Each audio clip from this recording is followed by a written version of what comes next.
Momentum Idul Adha menjadi ajang berbagi sekaligus penguatan nilai ibadah melalui penyembelihan hewan kurban. Tahun ini, Masjid Ikhtiar yang terletak di Kompleks Perdos Unhas Tamalan Rea kembali menyelenggarakan pemotongan 60 ekor sapi kurban.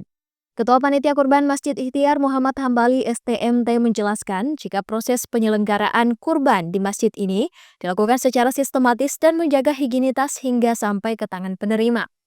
Untuk standar kebersihan, kemudian sistemasi kerja dan lain sebagainya, kita punya sistemasi dan alur kerja yang kita bikin gitu.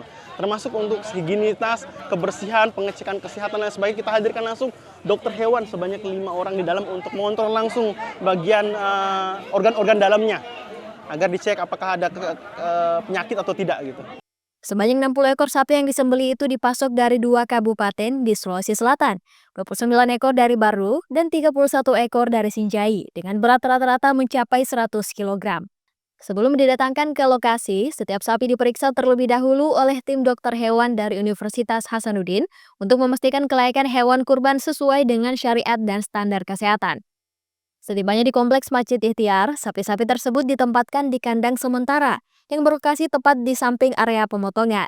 Di sana, nomor hewan kurban beserta nama para pekurban telah didata secara rapi dan dipajang di depan area penyembelihan sebagai bentuk transparansi.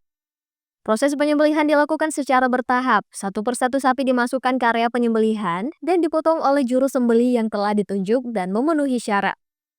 Setelah disembelih, sapi-sapi tersebut dikuliti kemudian dilanjutkan dengan pemisahan kepala, perut, kaki, organ dalam hingga proses akhir berupa pemisahan daging dari tulang. Proses ini dioptimalkan dengan sejumlah alat untuk mempercepat prosesnya seperti mesin pemotong tulang, sehingga keseluruhan 60 ekor sapi itu dapat disembelih dan dagingnya didistribusikan kepada warga dalam waktu 1 hari. Menjaga kualitas dan kelayakan konsumsi, tim dokter hewan kembali melakukan pemeriksaan pasca penyembelihan untuk memastikan bahwa daging dan seluruh bagian lainnya, khususnya organ dalam, aman untuk dikonsumsi masyarakat. Setelah dipastikan aman, daging yang telah dipisahkan dari tulangnya kemudian ditimbang dan dikemas. Bagian-bagian lain yang layak konsumsi seperti kepala, rusuk, dan usus juga dibagi secara merata dengan disertai kupon khusus. Tahap akhir proses distribusi dilakukan di lokasi penukaran kupon. Panitia kurban bertugas mencocokkan kupon milik warga dengan daftar penerima yang telah terdata sebelumnya. Warga cukup menyetorkan kupon untuk menerima hak kurbannya. Pelaksanaan kurban di Masjid Ikhtiar tahun ini menunjukkan bahwa dengan sistemasi yang tertib, proses penyembelihan hewan kurban tidak hanya menjadi ibadah yang sah, namun juga menjaga nilai-nilai higienitas, transparansi, dan distribusi yang adil. Viva Syarahman, Andrea Reren Karina, Unhas TV.